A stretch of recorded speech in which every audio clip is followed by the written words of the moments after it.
Well, Melissa, we are back. It's been a long time, but season 3 of Poker Distilled is finally here, and I believe that you have a quote to start us off today. I love how you're just doing like sign language, like a sign language interpreter here, like on the television. So, what is the quote we're going to kick off this season with? This is a section of a novel that I started reading. I was on a plane. I started reading the book for the plane ride, and the book is called The Maniac, and it's by Benjamin Labatut, who's a Chilean writer. And it's kind of like it's a novel, it's a fictional novel about the lives of like the physicist who designed the atomic bomb. And it's different than the Oppenheimer movie, but Oppenheimer is in the book, but it's all fictional. But anyways, there's a whole section that talks about one of the scientists who kind of like uses game theory in constructing the bomb and deciding how it's going to be built. And so there's this discussion of game theory, and he's also a poker player. So I came across this little short paragraph, and I love it so much. And I wanted to start off season 3 by just reading this paragraph because I think it's awesome, and it has a lot to do with what we talk about a lot. So I'll start. Normal people are not like computers at all. Yes, they lie, they cheat, deceive, connive, and conspire, but they also cooperate. They can sacrifice themselves for others or simply make decisions on a whim. Men and women follow their guts. They heed hunches and make careless mistakes. Life is so much more than a game. Its full wealth and complexity cannot be captured by equations, no matter how beautiful or perfectly balanced. And human beings are not the perfect poker players that we envisioned. They can be highly irrational, driven, and swayed by their emotions, subject to all kinds of contradictions. And while this sparks off the ungovernable chaos that we see all around us, it's also a mercy, a strange angel that protects us from the mad dreams of reason. And the reason I like this quote a lot is because this novel and this character is talking about how reason and equations and algorithms is what got us the atomic bomb and what allowed scientists to kind of perfect a weapon of mass destruction. And so the irony and the contradiction of it is that you have human beings who are imperfect designing something that is based on perfection, and how that's a problem. So in other words, the line that I like in there is like the mad dream of reason, which is like acting perfectly rational is its own type of almost uh it's like this, it's almost its own kind of insanity in a way. And acting irrationally, following your gut, hunches, dreams, hopes, desires, getting angry, getting upset, all of these emotions that we're constantly contending with as poker players and are constantly trying to get under control and spend so much time dealing with, is not something I think to run away from. It's something to remind yourself that you are a human playing a game that is fundamentally not that way. And one of the things I notice is that when I'm heading into a session, I prepare myself emotionally. I think through things, like, okay, I'm prepared to have a bad session. I'm prepared to be 3 buy-ins down. I'm, all of this kind of exercise, mental exercise that I go through, which helps me. But I always get to the point where I feel like I'm in this unfamiliar territory where it's like, here's an emotion that's really difficult to deal with. And whether it's feeling tilted or whether it's feeling angry or the opposite, feeling like, oh my God, I'm running so well. This is wonderful. And I always try and like look at that as like a bad thing. I shouldn't be feeling this. This is bad, when it really is not inherently bad. I think it's inherently a part of the game itself.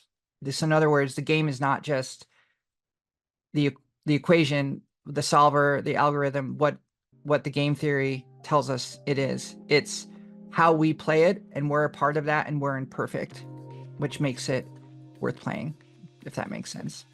We're taking a very brief break from this podcast episode to let you know about an exciting promo that's happening over at carrotcorner.com right now. There's never been a better time to invest in your poker education, because this July we are literally giving away subscriptions with purchases of our premium courses. If you fancy grabbing our exploit course Cash Injection, you will get 1 month free Carrot Corner subscription, access to a video library containing a bunch of content. I think it's 45 videos as I record this from our pros, and that's normally going to be $49.99 a month, so that's a saving of £50. If you do decide to start your poker theory education with grade 1 of the Carrot Poker School, that's a course that's going to bring you 11 videos, including an exam feedback video, a bunch of homework tasks, and will take you all the way through the foundational concepts of poker theory to arm you to the teeth for that initial phase of your poker career. Get that at Carrot Corner this July only, and get 2 months access to the subscriber video library, savings of £100.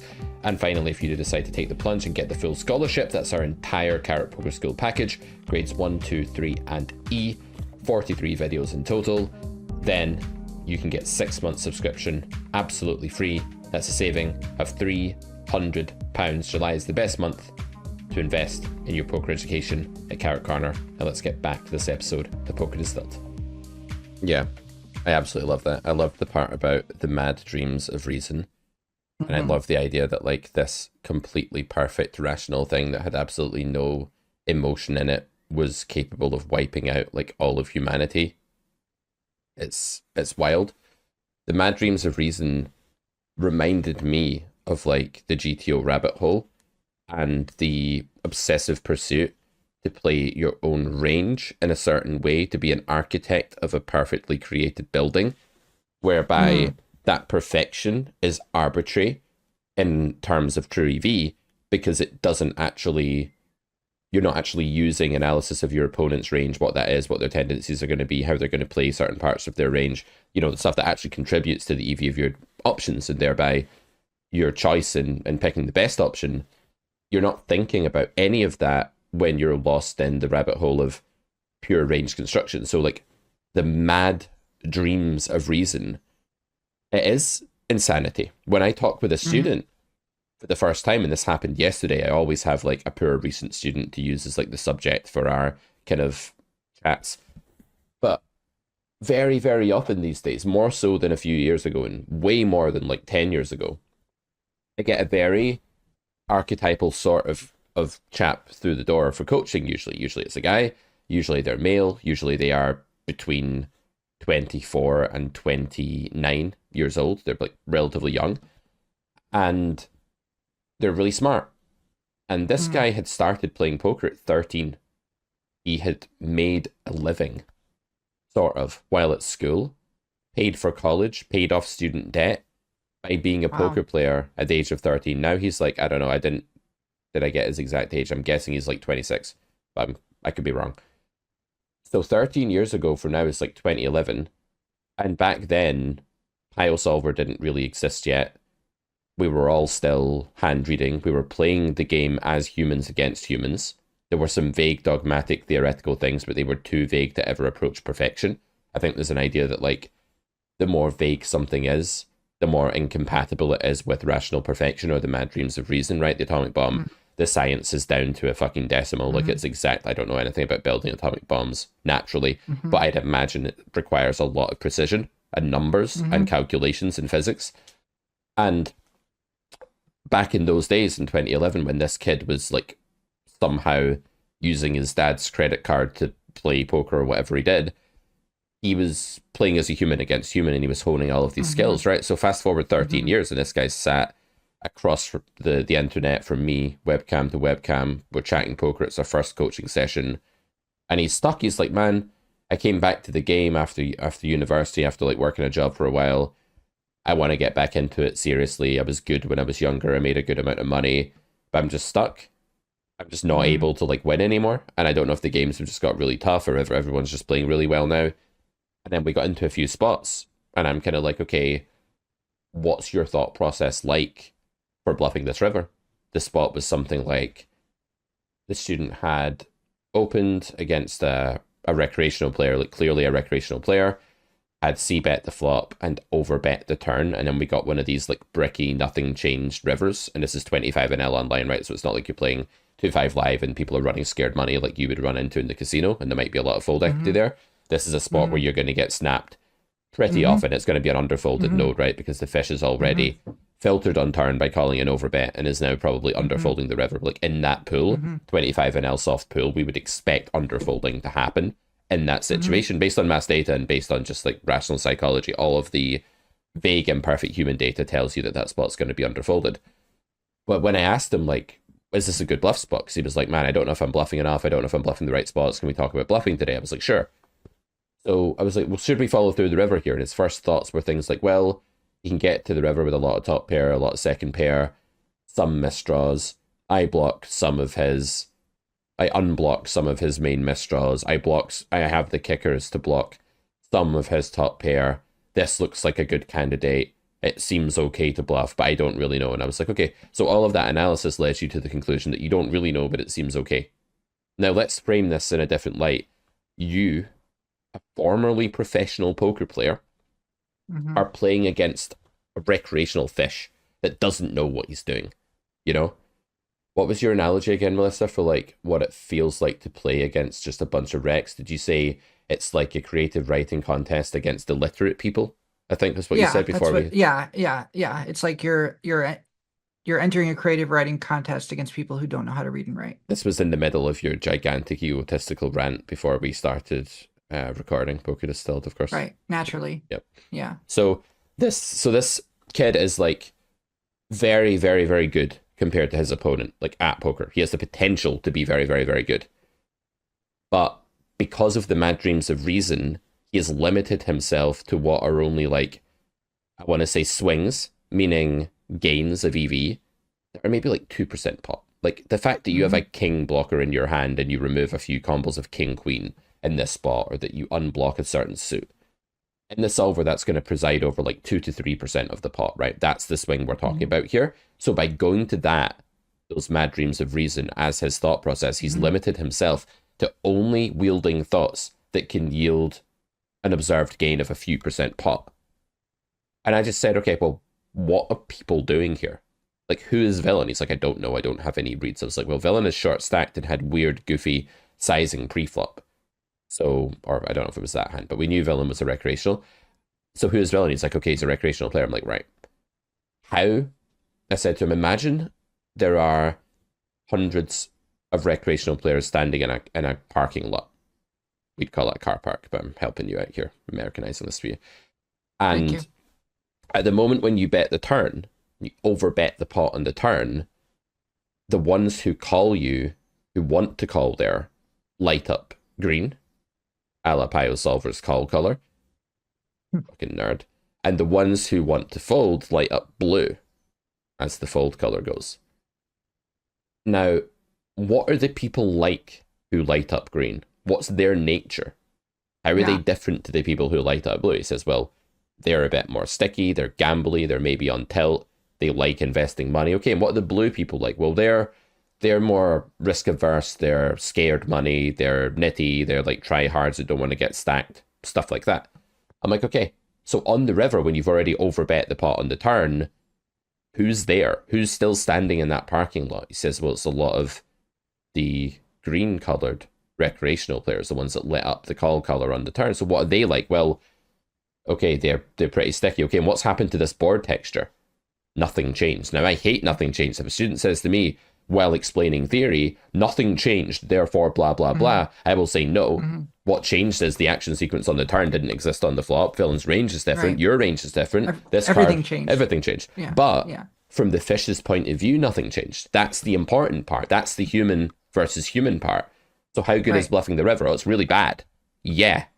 What did you do here? Well, I actually, it was funny. Villain ended up donk jamming his entire stack and saved us having to punt with a bluff. But Yeah, they do that. Yeah. yeah, they let you off the hook there. They're like, oh yeah, Yeah. you have a polarized range. You either have the nuts or nothing. I'm all in with my nuts. It's like, cool. Or I'm all in with a merged hand to get you off, this one specific hand that I think you have. Or to get you off your nothing, because I like the feeling of you folding, and that's gratifying to me in the moment. I feel powerful and strong, and I want to feel dominant. So there. But anyway, enough fish psychology. So we basically had this big hypothetical discussion where at the end of it, he was like, yeah, I'm making decisions without assessing my fold equity. I was like, well, that's fucking insane. You're deciding whether to bluff the river without actually assessing your fold equity because you're trying to craft this perfect architectural structure based solely on yourself. The other thing about the Mad Dreams of Reason when you think about GTO is that they're extremely inward. And there are dangers like this in life as well, right? If you imagine the people building the atomic bomb, what's that project like? Okay, maybe it starts off as a pursuit to improve the military, secure the country. You know, maybe in some sense it comes from a place of like goodwill or like the interests of the Mhm. country and the protection of that nation. But once you're in the fray of building the atomic bomb and it's all equations and exact particle science, it's the same for any project, whether it's launching a spaceship Mhm. like Elon Musk, whether it's building an atomic bomb, whether it's crafting the perfect strategy, whether it's solving a Sudoku puzzle, you become very inward, isolated, and it's you and your mad creation. You become almost like some kind of recluse artist just working with the variables. Right. And then you become insane. And when you do that in poker for 2 years straight, and bash your head off the wall and wonder why you're not winning, you are clinically poker wise insane. So maybe Mm. hauling people out of the pits of despair and out of the mad dreams of Mhm. reason is a huge part of my job these days. And it's more and more becoming my main job. It's like I'm a fucking, what do you guys call like emergency paramedics, like EMTs or something? It's like a EMTs, EMTs, paramedics, right? yeah. So it's like Yeah. imagine you're an EMT and you You're just arrive on the bringing people scene. back to life with Right. those things that shock their chest. Defibrillators, yeah. So like back in the day, Defibrillators. What do you call those? it's like late at night for you. My Defibrillators. coffee's kicking in. I know the word defibrillator. I Yeah, it's win. late at night for me, so Come yeah. on, let's go. I win. Right. We're gonna beat this like writer, this former writer at words. Let's go. He's like, what's that area of the heart that like, oh yeah, the left ventricle. Oh, you're showing off. Anyways, no, I was saying that you would go deep into medical terminology because you Yeah. know the term defibrillator, No, which you've got I me know now. that term too. You're not, I mean, you're not better than me. Go ahead, keep Right. going. Well, that'll become clear who's better than whom over the course of season 3 of Poker Distilled. We'll make it a thing. Season three. Who's better Season as a three is human? by slow defeat, the slow intellectual defeat of As with this girl in like yeah. 2011, she's very pretty, and a friend of a friend at a party said to me, "She's way too good for you, you know."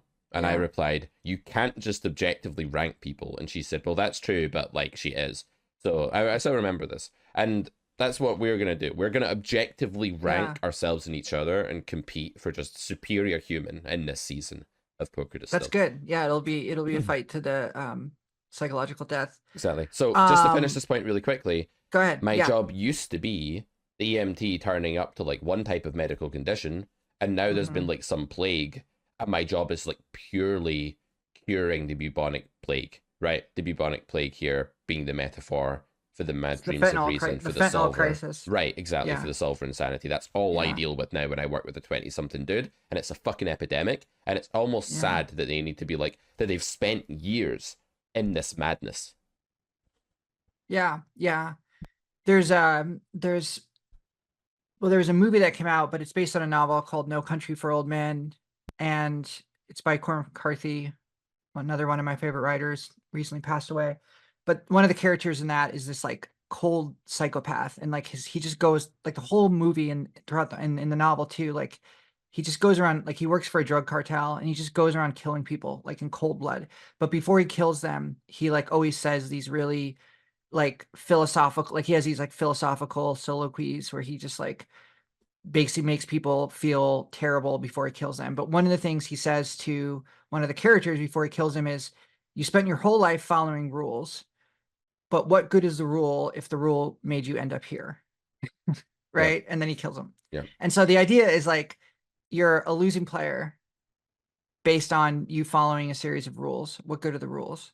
And so, and not to say that that's like 100% true, like it's not a perfect metaphor, but I do think that it does require, like you said, like an analysis of what good are these rules if it's causing me to ignore this glaring human in front of me that looks at this as I've already invested 60% of my stack. You know, if you got it, you got it. I'm gonna call off this river bluff, you know. And so much of playing in live, at least live poker against, you know, like low stakes games surviving in that world and winning is based on understanding, having some kind of understanding of how humans play. And it's certainly having an understanding of how fish play, but it's also having an understanding of how good players who are nonetheless uneducated, quote unquote, when it comes to like poker theory, who, are just good players because they've played it for a long time, or they just have a kind of natural talent for it.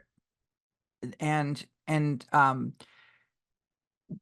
those players, like, it can be very difficult because you have four callers to a flop, you have people, leading out, you have people, even if it's like heads up and you have it's a 3-bet pot and you're out of position and you check, and the board is like completely like not a board that's favorable to a pre-flop 3-better, and they're betting out like 33% pot, and you're just like, what? Like that's just like, it's just not, it's not, and it's not like they're trying to exploit you. They're just playing based on a kind of rational, I don't know, kind of like almost like it's just a different world. And if you don't have some kind of understanding of that and you're not comfortable adjusting to that, then it's just really difficult to, I think, play in those games versus like, playing online, Six Max or something like that.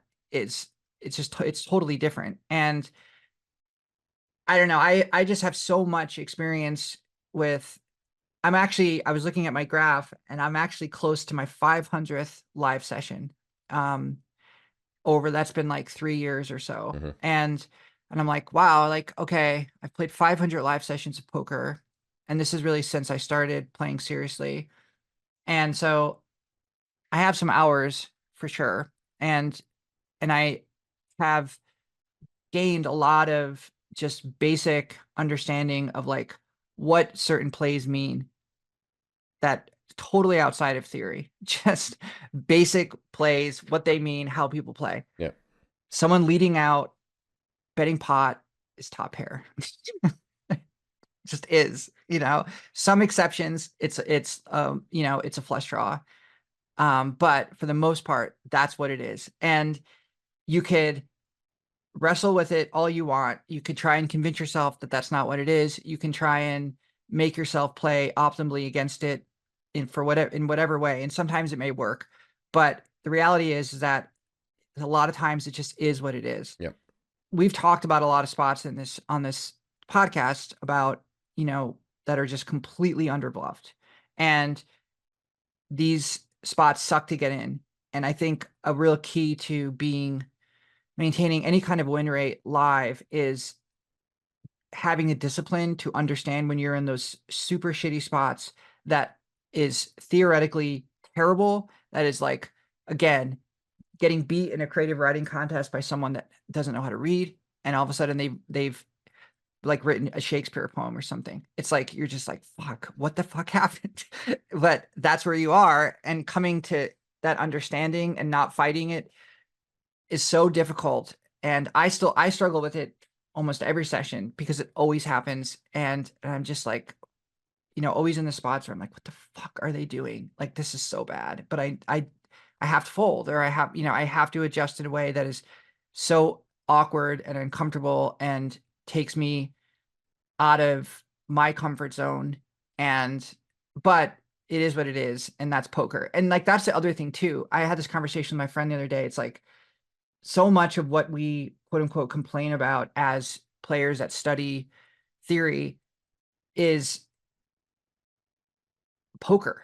Like, that's what it is. Like, it's not something different. It's not like there's some perfect game out there that is just solvers and like you can get in and you can, like everything is optimal. Like, this is just like beautiful. Like, it's not. Like, that's the mad dream of reason. And like, that's why I like that paragraph, is because it's like human beings step into the arena and they play and they fuck shit up. And it's like, you have to go with that and you have to deal with that. That's poker. There is nothing else. There's no other perfect game out there. That's what it is.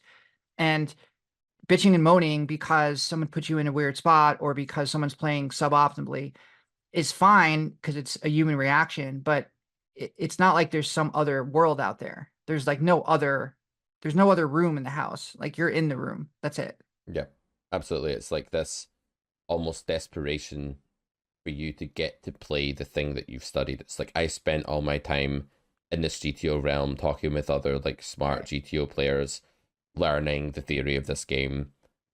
I want to get to play that game. I don't want to accept that the thing in front of me is just a very simple X equals Y, therefore do this.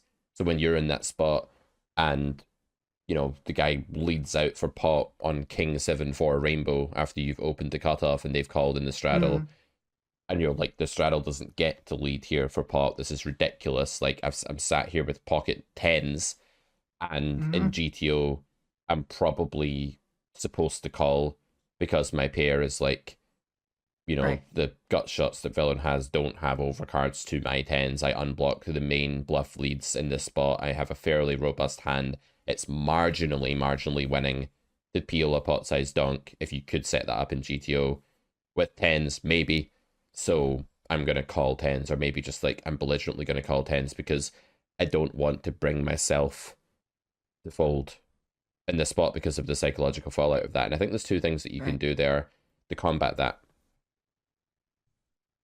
So one thing that you can do to reframe this is that instead of saying I have to fold, woe is me, like I have to like do something that requires all this willpower and discipline, is you can frame it as I get to fold. Like how often Mm, do I get to fold against top pair without losing any money at all post flop when I've got a pocket pair that's decent? Like in theory, that's not a thing. Like the theoretical tax for that spot is that you're meant to lose a bunch of money with your pocket tens. You're not meant to get stacked. You're not meant to call three streets. You're not meant to like raise the flop and barrel off with some mediocre hand, of course. But mhm, you're meant to lose some amount of money post flop, in addition mhm. to what the pot is. But given that you're playing in a game where the population is so face up and you've got such a good read on the human tendencies and the imperfect motivation for that donk lead that you can just fold immediately, getting out instantly is such a red line saving trick. It's such a win It rate is booster. 100%. 100%. Yeah. Yeah.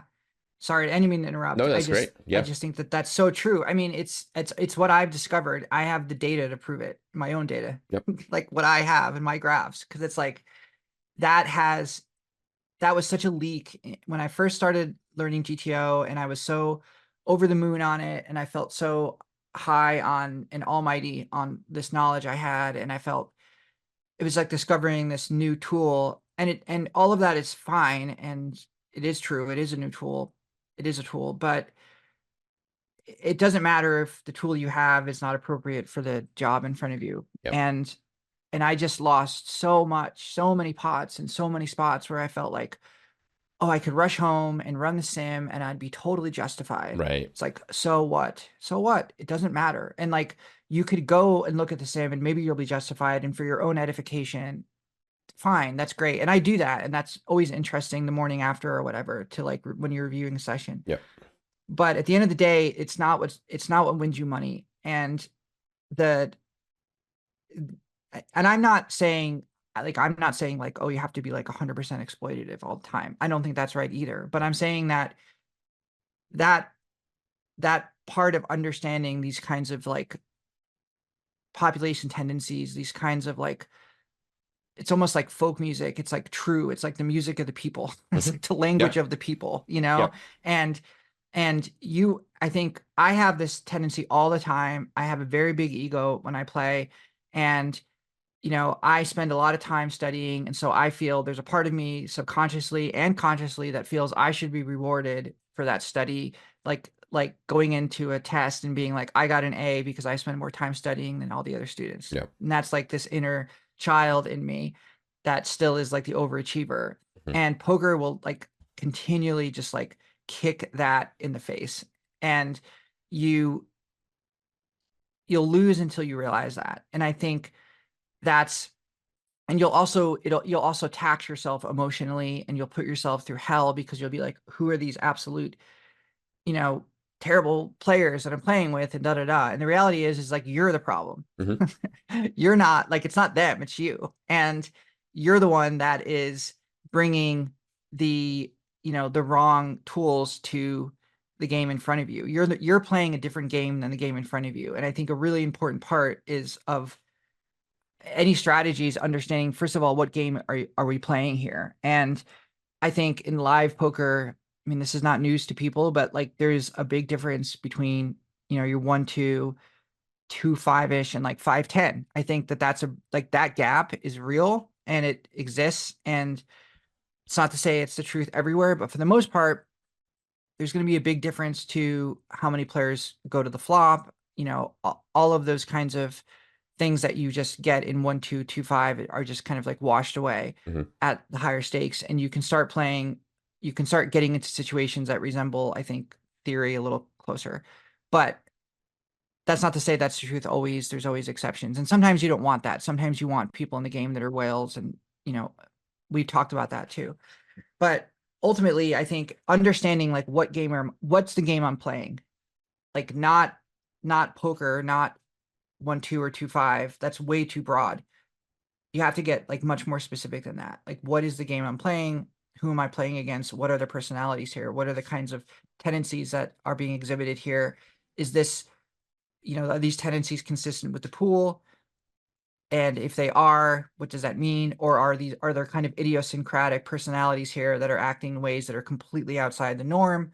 Whether they're a maniac or whether they're like a super nit, and adjusting accordingly. And I think that is the key that I've learned, that the quicker I can make that adjustment, the more profitable it will be for me in the long run. Yeah, and it's that's way more interesting, right? Like, what if you got what you Yeah. wanted, like as a GTO nerd that's trying to like force Yeah. the GTO patterns onto reality all the time? Yeah. What if you got your way?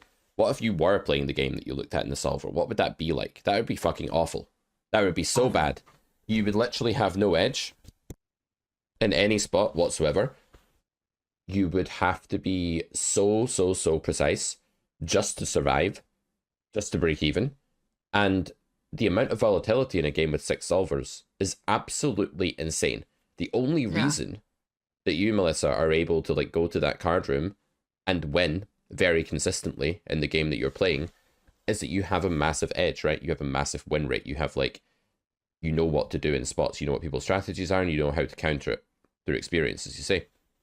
And if that was taken from you and you were reduced to being the same skill level as these people, and then the game was made way more aggro. So instead of playing like a game where people are limping and min donking and like folding the flop all the time, you were actually playing against 8 other solvers in a full ring game, the variance would be through the roof. I've seen solver versus solver experiments. I don't know if you've seen like the 6 solvers played for 5 million hands experiment, and like at the start of the sample, solver 6 is like losing it 6 BB per 100. At the end of the sample, it's the biggest winner in the game. One of the solvers just lost consistently. One of them just won consistently and has a 3.5 BB win rate. Man, that solver that won consistently, its website is like, look, I beat a game with 5 other solvers for 3.4 BB per 100. Hire me as a coach. I'm the better solver, even though they're all playing exactly the same algorithmic way. And so, the losing solver is a scammer. Right, the losing solver is the scammer that's like not posting his graph. He's like, no guys, I'm perfect GTO, but I'm not going to show my graph because like I just ran bad, or I like tilted or something like that. But really it's just variance. It's like if you play extremely aggressive GTO poker, because GTO is just, naturally a priori just a very, very aggressive thing, then you have huge variance. And the only way you can reduce variance to something meaningful, where you can actually like grind out a sample and not just be completely at the mercy of like turbulence, is to have a win rate, or to be in a more passive game with a win rate, right? Like those are the things, be in a game with lower variance. So like you wouldn't want to get your way. You wouldn't want to be in a game where tens was break even to call against a pot size lead in a 3-way pot. Like you wouldn't want to be in that game. If you were in that game, the guy leading against you in the 3-way pot on King 7-5 would have a perfectly balanced range that rendered your average middle of the road bluff catcher indifferent, because that's what tens is. But because you're in a game where people are face up, you get to fold tens. The reframe is that you get to fold it. You get to get away from a shitty spot. Start thinking about spots as shitty spots. And once you realize that, you will not want to be in them anymore. Start framing. You get the luxury of getting out of them. You get out of the shit. You stop yourself being bogged down in the mud. And the spot stinks, like it's gross. It's like being in the sewers. It's like, oh, I'm in the sewers. but I have to remain in the sewers because of some arbitrary thing that I looked at before. It's like, Right. no, you're facing a pot-sized lead on the turn 3-way. On a 3 flush turn, you have top pair, no redraw. Just fold instantly. But I Right. have top pair, Right. but I'm too far up my range. But if I fold top Right. pair, I'm folding 80% of my range. I've capped myself. I've checked the flop. I'm face Right. up here. They're going to exploit me. No, none of those things are true.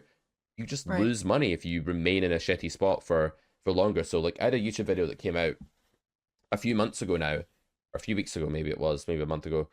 Can't quite remember the name of it, but it was all about, it was something about this will fix your red line or do wonders for your red line if people want to look it up on Carrot Corner Poker Education. But it was just a series of spots where if you fold now, you make the best play, but psychologically you won't want to fold because you haven't reframed it as a luxury that you get to do yet. So yeah, I feel really passionately about this idea that I used to always execute, like back when I played, like way back in the day before I got into coaching, before I set up Carrot Corner, etc., etc.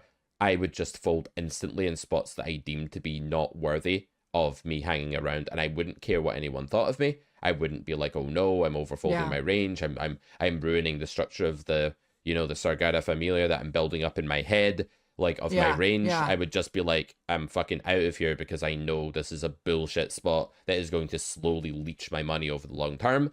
And I think that's what you did, right? Like when you first started playing that game, you would just be too defiant. You'd be like, well, because I want to win, because I want to be the overachiever, I'm going to overachieve in the reference point of every single hand that I play.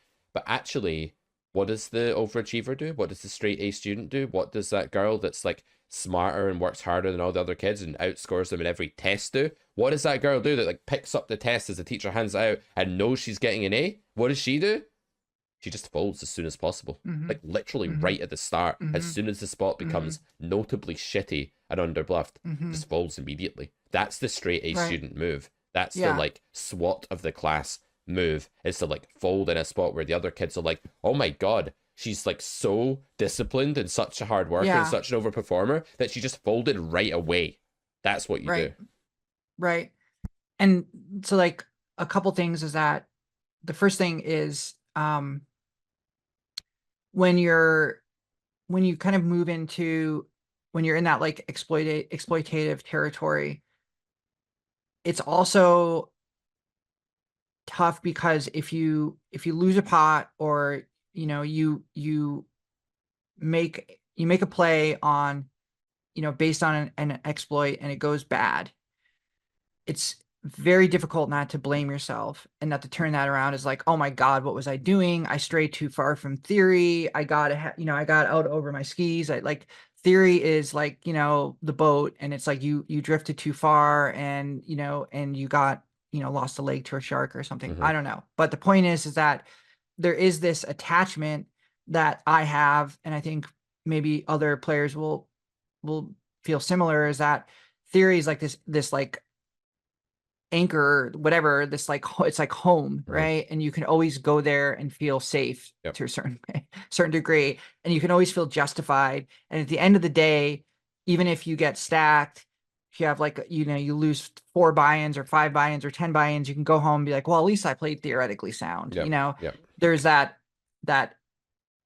safety valve. And one of the things that I've been doing and has made a really positive change for me is getting rid of that safety valve and like moving out of home, like moving away into the world and making my way into the world as like an adult, and saying, I can go home. I can, it's there. It's very nice. I know where everything is. My room's still how I left it. But the point is that I can't be afraid to fall down, and I can't be afraid to get hurt. And you know what? If I make an exploitative move and it blows up in my face, that's okay. And I'm going to be a friend to myself about it. And I'm not going to beat myself up and make myself feel terrible for going off of instinct. I made a call last night in my session on the river, like a jam I called with King High. And the reason is because I just thought that it was good.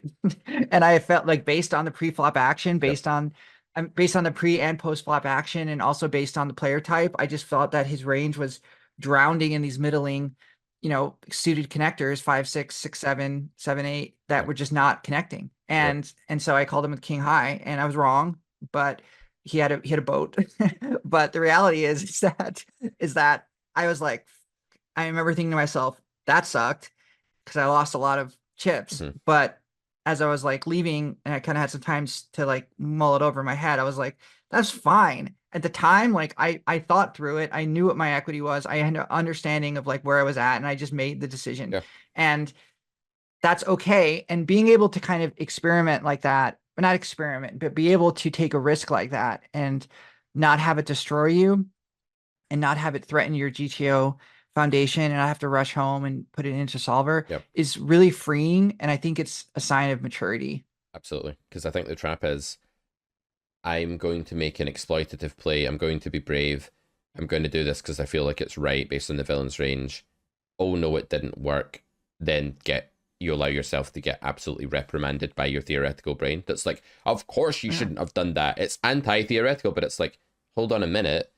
The very point here, the very reason we made that call was that we didn't want to just follow theory in that spot. We'd made a very conscious, deliberate, and empowered decision, a very self-assured decision to say, I don't care what the blocker properties of King High are. I don't even care Yeah. that King High's not a full bluff catcher. I don't even care that it loses to like a couple of bluff combos. I think villain's over bluffing by such an extent that I should call anyway. And at the time you called, you probably didn't have the belief that it was impossible for villain to have a full house. You probably weren't calling thinking, there is no No, chance he has a full house here, therefore I'm going to no. call. It was just that, yeah, he'll have a boat sometimes, but I'm getting, because it's live poker, no one ever overbets, so you're getting better than 2-1 right away. I'm pretty Right. sure Right. you're probably getting Right. like 2.5-1 or something because the guy like Yeah. bet that amount. And then it's like, okay, Yep. well, if I need to win 28% of the time and I think his range is drowning in these combos, then I'm going to make that call. And then it's so easy to kick the shit out of yourself and then go, yep, anti-theoretical, that's what you get. This is what you deserve. You deserve this beating because you didn't abide to the solver laws of everything you studied. And it's such a problem. Right, let me come back to this idea of the call to adventure. There has to be a point in every episode of Poker Distilled, as you know, Melissa, where we do this. Here we go. So, you know, Yep, this it's is that time. this is very much this, and I don't even listen to Jordan Peterson anymore. I'm sorry. Like I know you'll probably think I've No, betrayed. I get it. I get it. I'm I get it. I think absolutely that's sick of fair. him. I think he's gone downhill. Yeah. I'm sick of him. Like my Yeah. personal opinion is that he's not a Yeah. philosopher. He's actually just a psychologist, and I've had enough of him trying Yeah. to do theology and philosophy. This is my take personally. People in the audience No, may disagree, fair enough. but I'm going to go Yeah. to like the one of the things that I was sick of hearing. There's a few things he used to do in his podcast that I got super fed up with. And one of them was, well, you know, man, in a way, that's the call to adventure. Abraham sat in his tent, huh? And life is good, you could say. He's comfortable. But then the Lord says, what are you doing, man? And this is like you, right? Where you're sat in your GTO tent, you're like doing all of this stuff that's safe, that you're wrapped up in like a fucking duvet in the tent while people are getting like killed in the wars outside, but you're okay in your little compound.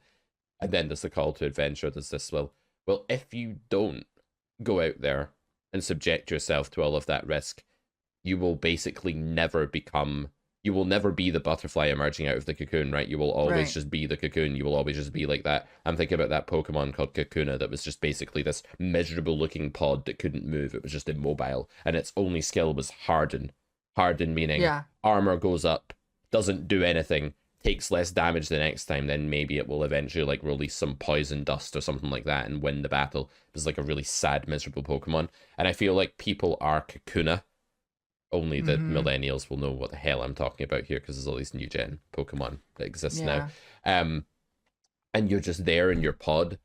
And like you win sometimes when like the enemy overextends or makes like a big mistake, but you don't actually ever really go on the front foot. You don't actually liberate yourself and, you know, listen to the call to adventure. Because that call to adventure, you know, a lot of the stuff that Peterson wants to say are actually in some way magicked into existence because they exist conceptually, right? It's like some weird hocus pocus that he tries to do where he's like, well, that call to adventure is in the Bible and it happened to someone at some time and was documented and we've talked about it for years and it's become a story and now it exists because stories are real life and they are like how humans like interact with the world. So there is a real hierarchy of stories and blah blah blah, and therefore this exists and the call to adventure is real and it's like part of the fabric of the universe and therefore for some reason God now exists because I've like magicked him into existence. And it's like, okay, sure, that's all bullshit in my opinion. However, this call to adventure thing is a theme, in my opinion. Mm-hmm. It's a theme of Mm-hmm. human thought. It's a pattern Mm-hmm. of what happens in the human psyche and the human soul, if you like. And by soul, I don't mean anything like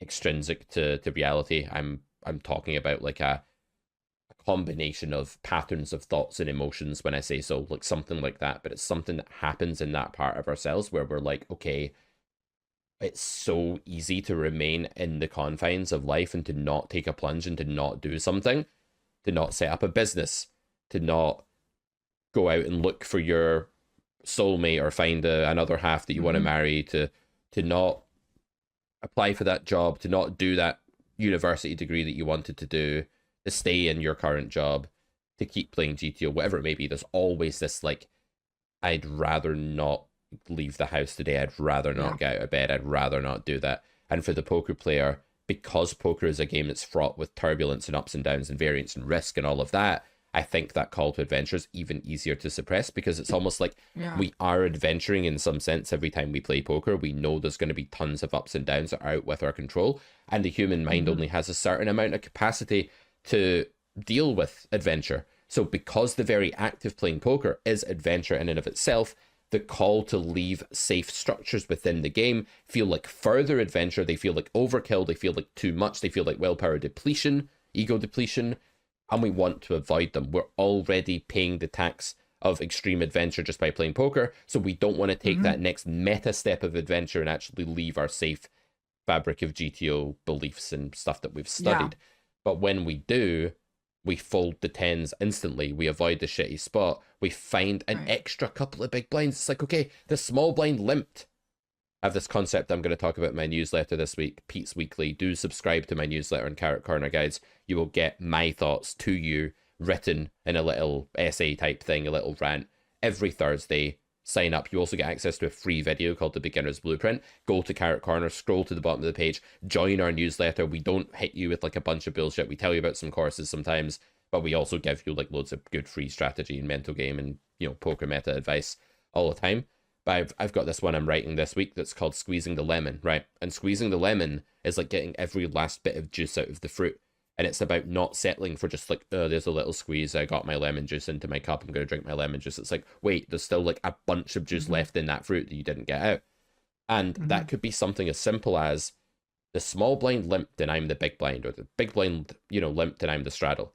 And I have 10-8 of spades. This hand literally came up in a Twitch stream. My coach Spencer, one of the coaches at Carrot Corner, one of the video producers, video creators, was analysing a student's hand with me at 25NL, and the student had 10-8 in the big blind, the small blind limped.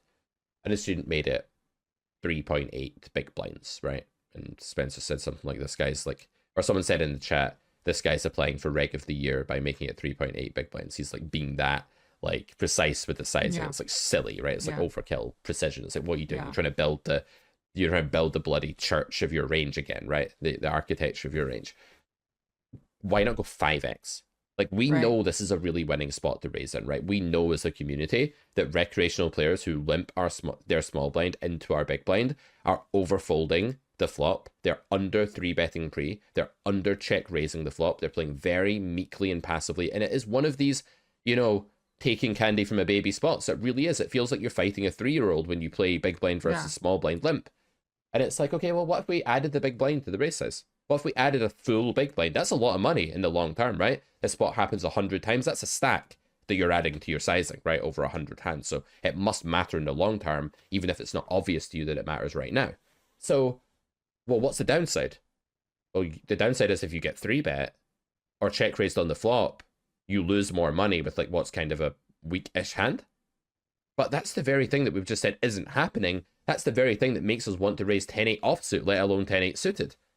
Why are we not adding the extra big blind? Why are we not making it 5? Can anyone give me a reason why it's worse or not better to make it 5? No. So why are we making it 4?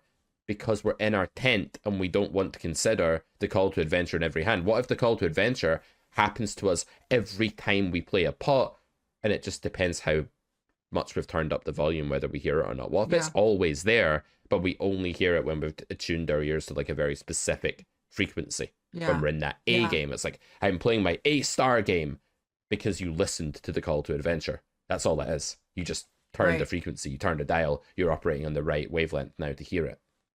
Mm-hmm. This is like the lecture, the Career Poker School lecture in grade 3 on extreme bet sizing. And it's like there's a section in there where you're talking about how like people are so hesitant to either bet small or large because they're afraid of looking clownish, or they're looking, like sticking out as being a kind of, fool, if you will. Like, and I had the opposite approach to that. I love extreme bet sizing. I look for any opportunity I can. I think the whole I think once you learn like the concept of feathering, that's extremely powerful, and it's because so many players don't know how to react to it, and I think you need they to make explain errors. feathering, because this is like, I'm sat one day, I'm making content, I'm bored, not bored, but I'm like drained. I've been making so much Carrot Poker School content. It's 2022 or whatever. Yeah. It's like a couple of years ago. I'm like, man, I'm making this really heavy grade 3 content. I'm like struggling with the theory. I'm wrapping my own head around it. I'm trying to put it into like, I'm trying to like keep myself charged here. I'm like, what can I do to make this like a bit more absurd, a bit more fun, a bit more like feathering? Like, this sounds like some kind of kink, doesn't it? But oh yeah, she's it's the opposite feathering. of hammering. It's the opposite of hammering. Yeah, I know, but because like a B400 is like a hammer. Right. So right. It doesn't matter. It doesn't really matter. It's not like, no, but they don't know what it means, right? So feathering's betting what, like 15% pot, 20% pot, something around something there? like that. Okay, less than 25% pot, generally out of position on the river when you have like, less than like 40% equity. It's a tiny block bet that you might make for value and very rarely as a bluff, right? Okay. Mm-hmm. Right. Exactly. And so, but my point in all of this is not so much the technical side of it. It's just the bet itself. And thinking, obviously that's in that example, there's a theoretical basis for it, and you're theoretically sound, but there's other spots where you can use it. Like you said earlier, it's live, so no one overbets. That's true in most games. I think now you're seeing some more overbets as people are starting to kind of use GTO Wizard more, and solvers are becoming more user friendly. But I think for the most part, yeah, you're not going to see these extreme bet sizes in live poker. That's why I love doing them. And I feel like I love sticking out. I love shocking the table with plays. That's a part of me that just I find such joy in that. I think one of the things I think you said in one of your videos was like, you can express yourself creatively through poker. We talked about that, the idea of like being like poker as like an art, like an art, and expressing it. And that's how one of the ways I express myself is like taking these lines that kind of shock people. I love that shock. I love that kind of stepping outside the box.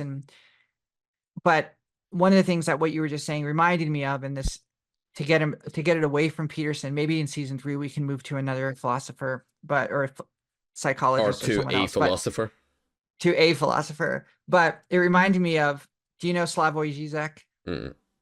Okay. He's Slovenian philosopher. He's very famous. He's kind of he's like the Socrates of our modern day.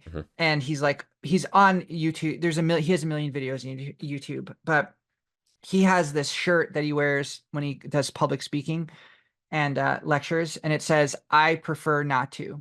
And what it means is, in his philosophy, one of the things he talks about is how he's not really a Marxist, but he has a lot of his philosophy is informed by Marxism, but not in a shitty way, in like an interesting way. And so he talks about how like capitalism is really good at making people think that they're anti-capitalist while they're actually extremely capitalist. So like the idea of Starbucks selling coffee that is like, if you spend an extra 25 cents, like we'll donate this to your favorite cause. And it's like, what it's actually doing is it's getting you to come back to the store and buy more coffee. And you're doing it because you have an excess of guilt over your own station in life, kind of like privilege. And he calls it surplus enjoyment. So you have this surplus enjoyment and you have to spill it out somewhere. So you become really progressive and do all these things.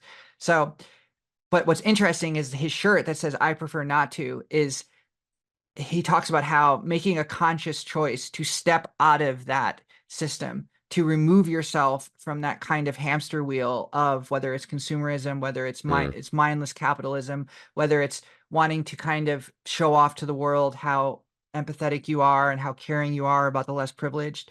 And, using all, especially as like as someone who's, a Westerner or someone who grew up in privilege, recognizing that you have this tendency to kind of be really obnoxious about your own guilt, and it manifests itself in all kinds of subconscious ways. But this idea of like, I prefer not to, is like saying, I step out of this hamster wheel. I prefer not to partake in whatever you're asking me to partake in. No, thank you. And it's a conscious choice. I love that idea as applied to poker. So we talk about these gross spots you get into, and you're saying like, I'm going to exit from this shitty spot. So it's like, I prefer not to be in this spot that everyone else would get sucked into and be like, oh God, like I have kings here. How can I fold? And I have like, Mr. Old Man Coffee who just 4-bet me. What the fuck? Old Man Coffee doesn't 4-bet with anything other than aces. That's an extreme example, but situations like that where you're faced with these totally shitty positions, and you have to, like, you can say, rather than look at it as like, oh God, what a gross spot, you look at it as like, what a privilege to be able to exit this burning building now while the fire escape is still in use. Exactly. And so like, I like that idea of like, I prefer not to partake in this mindless exercise of like tossing more money into the chip. I mean, tossing more chips into the pot. It's midnight where I am. Okay. I've been up all day. It was a very late night before. So I'm running on pure fumes, but I like that idea. And I like the idea of saying, I prefer not to be some kind of mindless GTO robot betting whatever it was you said, like 3.8 chips or something like that.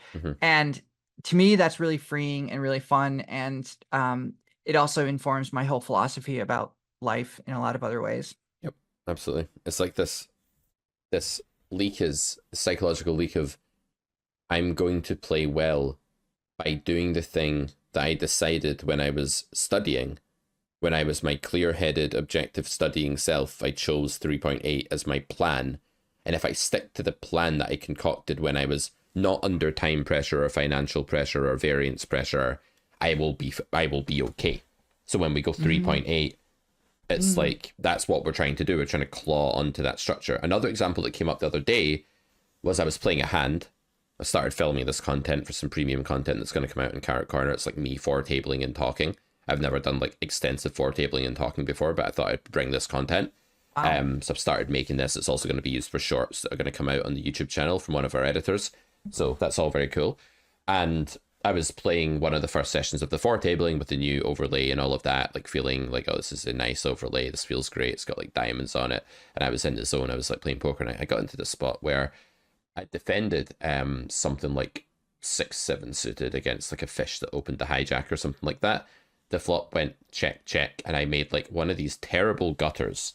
I made a straight, like a terrible straight, where just a jack is a straight, and it was 3 flush, and I had the bad end of it with the 7-6, so I had like the terrible low straight.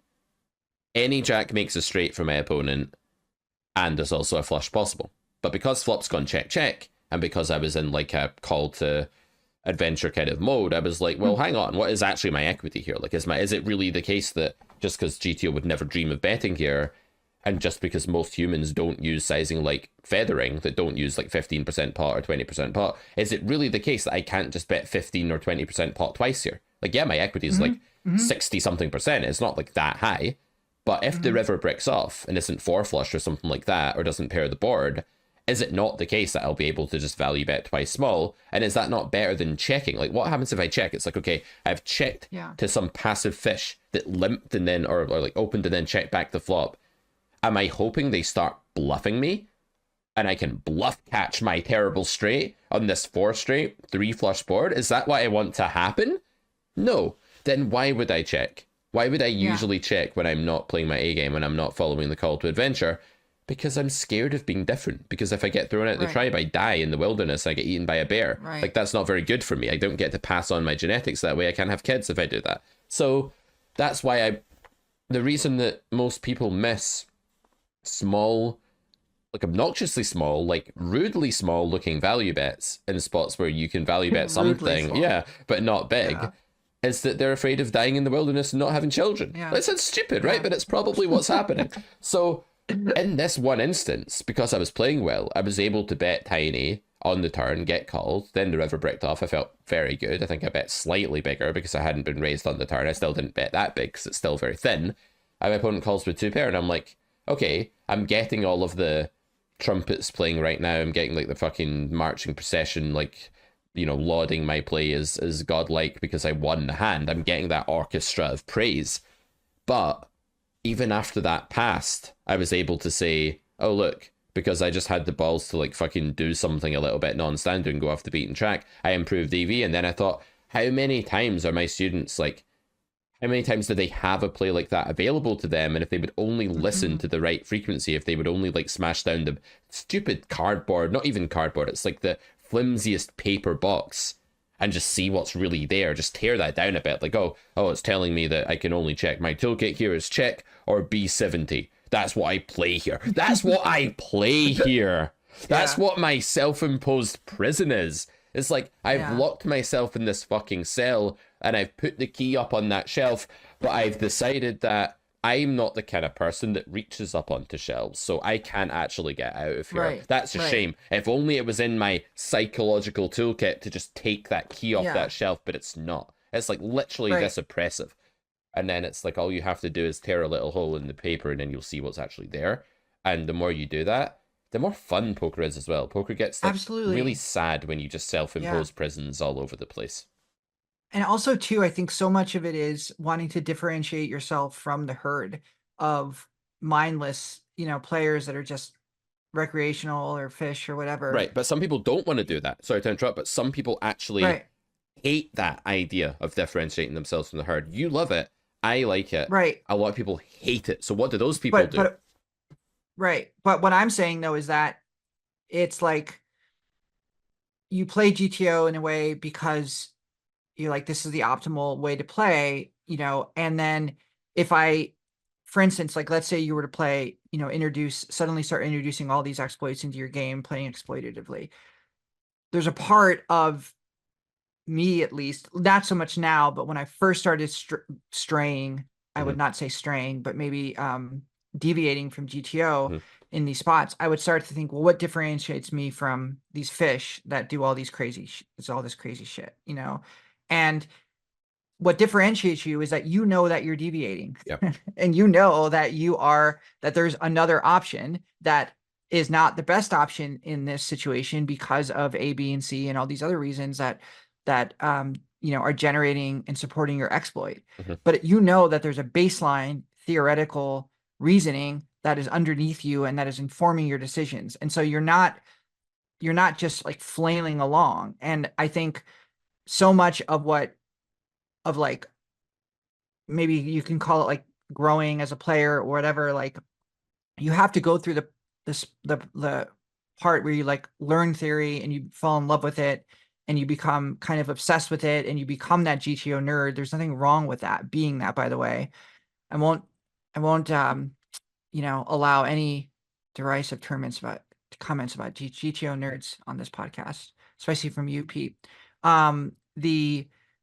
Once you go through that stage though, like, and you come out of it because you realize that, okay, you've learned it and now you're moving on. And it's like, that's a part of the process. That's a part of the growth process, but you're not like, just because you're playing exploitatively, you're not therefore, in the same level as people that don't know anything about GTO theory. And it sounds silly to have to say that, but that's really what I thought.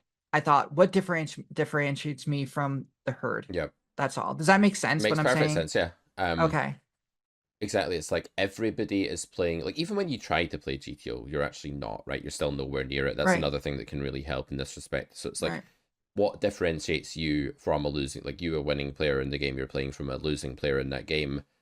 It's not the type of thinking that you do, because both you and your opponent are trying to think about what's the best play and are trying to think about what the other person probably has and what their range looks like to some extent. Okay, there are some fish that don't even consider what the other person's range is. They're just literally like, top pair, all in, I hope I win. They may as well be playing roulette, right? That's very common. That's common, right? But for a lot of the the other like weaker regulars or semi Right. recreationals or just like better recreationals in the game. They're making some attempt at thinking about what their opponent's hand could be or what their range could be. That's what we're doing as well. So it's not that we're thinking completely differently from a modal perspective to these weaker players. It's just that they've actually got it right. They're thinking about the right thing. It really is the midwit meme, right? Where the bad poker player is thinking about what does the other person have? Like what's their range? Like what's my opponent doing? How do I beat them? They're just doing a bad job of answering those questions, or they're just like getting sidetracked by emotion, or they don't have the skills to answer that and then put it together with the Mm-hmm. nuts and bolts of poker, how EV functions, that kind of thing. Mm-hmm. Or they don't compute the factors in a accurate enough way. And then the midwit's like got a completely different mode of thinking. He's thinking all about its own range construction and like if I fold this, how often am I folding, and what's my frequency here, and what's my blocker here. These things that don't really matter that much to EV. Right. And then the really strong player who's come out the other side is doing the same thing the recreational is doing, but they're doing a really good job of it. So the recreational sat there with like the 10-8 there in the big blind, and he's like, well, my opponent's probably got an okay hand. I've got an okay hand. I don't see a reason to raise here. I'll just check, right? And yeah, they're thinking about their opponent's range. They're trying to solve the spot. The midwit's like, well, turn 8 is actually the kind of hand with what does not like to be 3-bet, and its equity would plummet, its EV would plummet considerably facing a 3-bet. Furthermore, it dominates many of the offsuit and suited connectors in the limping range and plays very nicely in a dipolar checking range. So I'm going to check. And then the good player's like wildly convinced that raising is just great because he just thinks, oh, this range is really weak. They're going to fold a ton. They're not going to raise me pre. They're not going to raise me on the flop. I print money by making the pot big and then c-betting a ton regardless. That's what I'm going to do. And that's the right answer. You know that, yeah, and you just know you can outplay them because they don't know the spot. They don't like being heads up. They're just completely out of their comfort zone. Yep. But who was closer to that? Who, apart from like, who was closer to the good player's thought process, the midwit or the fish? The fish was closer because the fish tried to think about what to do based on what the other person had. The midwit was nowhere near finding the right answer. Absolutely had no chance. No chance in hell. Yep. Yeah, and it's yeah, that's really interesting about that, the fish having the better thought process, or the more kind of pure thought process. That's not the non-polluted thought process. That is true. And I think yeah, I just think it's so interesting. And I guess wrapping it up and talking about this kind of the mad dream of reason. Mm-hmm. It is a really mad dream because it can take us into these totally absurd places. Mm-hmm. And at the end of the day, it's about winning. It's about winning pots, and it's about making money in poker. And I think that my own personal story of like learning that and having that kind of epiphany has really, I can really say, has been like a breakthrough. Mm-hmm. And it's the first true breakthrough. I guess maybe the second breakthrough I've had in poker. The first one was when I first kind of learned GTO, and it's when I first met you and kind of got into studying seriously and taking poker seriously. That in itself was a breakthrough, but it was also just the beginning of everything. But I would say that like in the last couple months, I've had this kind of breakthrough where I've just gotten this kind of comfort level with totally irrational play in a way that I never had before, and which always just frustrated me to no end because I imagined this perfect world that was a complete fabrication of my own imagination. I just wanted to play in this perfect world that would only be pleasing to me and would only produce plays that I was impressed with or that I could counter. And it was just a fantasy, and it was an immature way of approaching the game. And I think it was a fundamental leak. So I think, yeah, that's been a really important step for me in my development, for sure. Yeah, the fallacy is this idea that I am trying to solve some objective equation, and the fish is trying to solve the same objective equation, and whoever solves that concrete thing best wins. That's the GTO fallacy. That's like, I'm going to play closer to GTO than my opponent, but that's not actually what happens in the real life. It's more of a dynamic car crash. It's like there are two people with weapons fighting each other. They're not Hmm. just both trying to do their best. They're not just like, it's not a creative writing contest where they're both writing a book. It's not a painting contest where they're both painting on separate palettes. Each player's strategy grossly affects the others. That's how poker actually works. In GTO, that's also true, but they sort of collectively reach this harmony. That's what equilibrium Hmm. is. And that Hmm. just doesn't in any way exist. It's like if you imagine a jigsaw puzzle slotting together, GTO is like every plunger part here, there's like an insert here for it to slot into for the puzzle to come together. But in the real world, it's just a bunch of jagged edges and spikes and like random shapes and whatever that makes when those two strategies hit.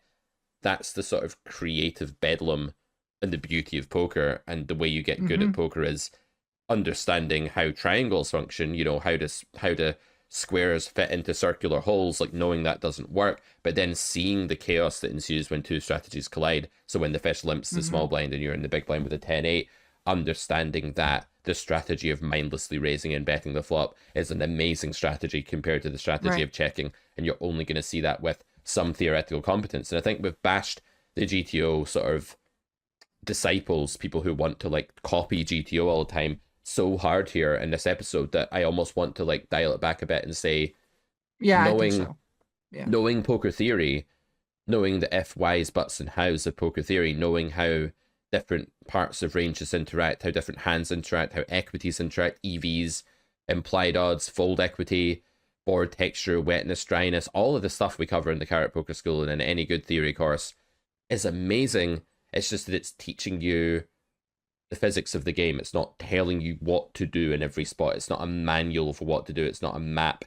It's just showing you the anatomy of poker. And when you Right. understand the anatomy of poker Right. concepts, then you can wield it creatively and do whatever the hell you want and outplay your opponents Absolutely. for max EV. And yeah, it's absolutely fundamental. And it's like, and the more theory you know, the more comfortable you feel and the more freeing you feel. And you feel like you know what's kind of supposed to happen in theory or what your options are in theory, then gives you this palette to kind of paint on. The person that I really like in your the coaches and the videos that have come out, through your subscription service is I love how Cruiser kind of explains this and like in his Reg versus Reg Wars Mm-hmm. videos, Yep. where he basically talks about how, and granted in that pool, he's playing very solid players. That's the whole point of the video series. Yep. But the way that he explains how villain is supposed to do this here, or villain has the option of doing this here. So because villain has not done this here, or because villain decided to do this here, that then informs what I'm doing here. So it at a high level, when you're, especially if you're playing against competent players, having that theoretical basis then provides you with a blueprint for what the other person is doing or not doing, and then gives you a way to counter that. So it becomes, in that way, much more interesting than anything like a solver would do, possibly, because it's not really a meta game, but it's an understanding of the options available to both players, Mm-hmm. and what taking that option or not taking that option Yep. means in that spot. Yeah. And that's like really interesting. Cruiser's phenomenal. I think the way Yeah. he does that actually shows you that a very strong player like that is still operating exploitatively, even against Hmm. other really strong players. So even at that level of like highly studied player against highly studied player, nobody's playing this watertight strategy that can't be Right. exploited. There's still room to maneuver and find the ways that they're going to fail to do it. It's just at that level, Cruiser's accusing his opponents, probably quite rightly in some spot, of over bluffing the under pair region of their range. Meanwhile, Right. Alex is Right. making a video showing you how to find under pair bluffs because they're deeply counterintuitive. So in Reg Wars, it's Right. like very strong crusher against other crushers, and it's like very strong crusher winning in game full of crushers by identifying that they're taking an advanced concept slightly too far.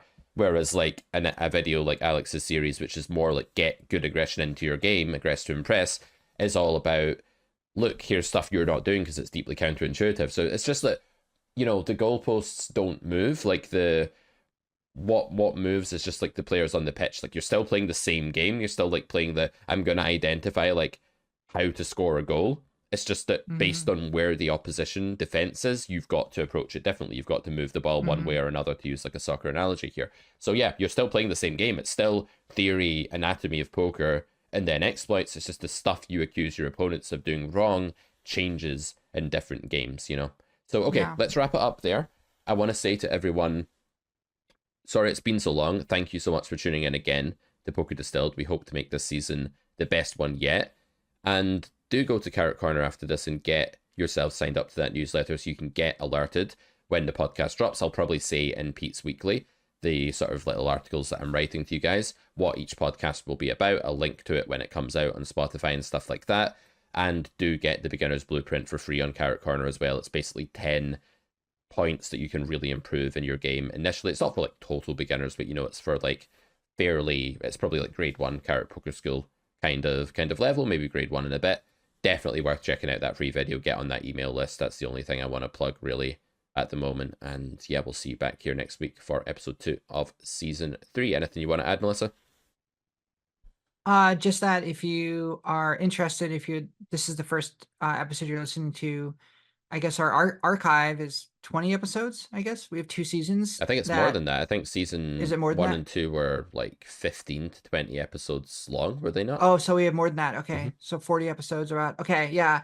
So if you have like a long summer road trip coming up or something like that, and you want to go back and listen to them, they're all available on Spotify and iTunes.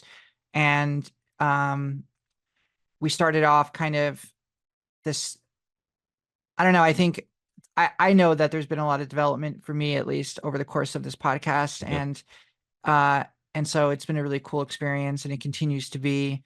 And I will also say that since we've started, a lot of people in my local game community listen to this podcast. So I'm going to be a lot less willing to kind of talk about my own strategy now, because it's come back to bite me in real life in a lot of ways. And so I never thought that would be the case when this started, but it is. So I may be a bit more cagey on my personal strategy in certain spots, but nonetheless, I'm very excited for this season. And please leave comments and questions or anything like that, and really happy you're listening. I think you're headed like full Elon Musk now. Like in a few months, you're going to be like, people think they want to be me, but they don't. My mind is a storm. People know what I have all the time because of Poker Distilled. This is where you're headed, full Elon. The new name of this podcast, by the way, I'm rebranding it as X. It'll be the X podcast. The X podcast. Poker Yeah, X. let's just call everything X. Yeah, let's call everything X. Yeah. And it'll only take years for people to start saying X instead of the former name. Have they have Cybertrucks emerged in Scotland yet? Oh God, no, I have no idea what a Cybertruck is. Maybe they have, and it's the new Tesla. It's like Elon Musk's new Tesla. It's pretty crazy. They're all over the place now in where I live, but they're like something out of like a steampunk, like futuristic movie or something. I don't know. I would never own one, but I think they look really cool. All right, I'll need to look into that. All right, guys, we'll talk more about Cybertrucks and poker in episode 2, season 3. Maybe we won't. No, we won't. Maybe we won't. All right, till next time. Right. Bye. Take it easy. I'm hushing the dog on the chain. I'm running up stones on the edge of the bank. Rally the troops for another refrain. I sing this softly to myself. I sing this softly to myself.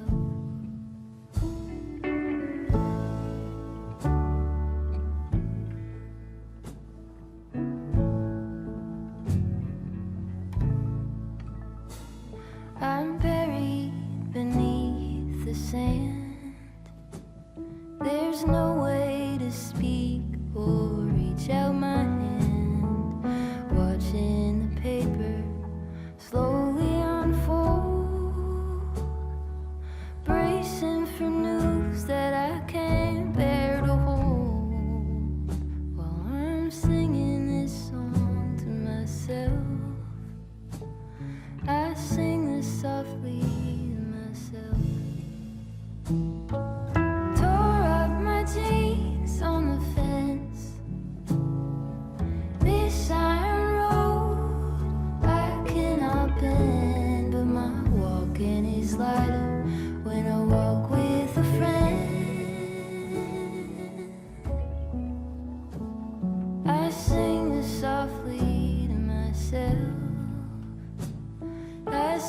this softly to myself.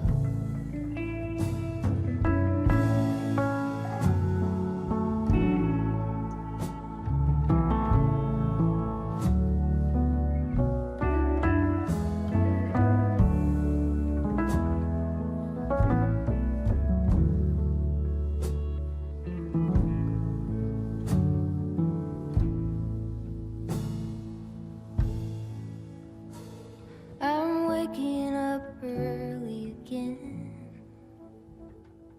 sitting alone and listening, and there is no separation from you in the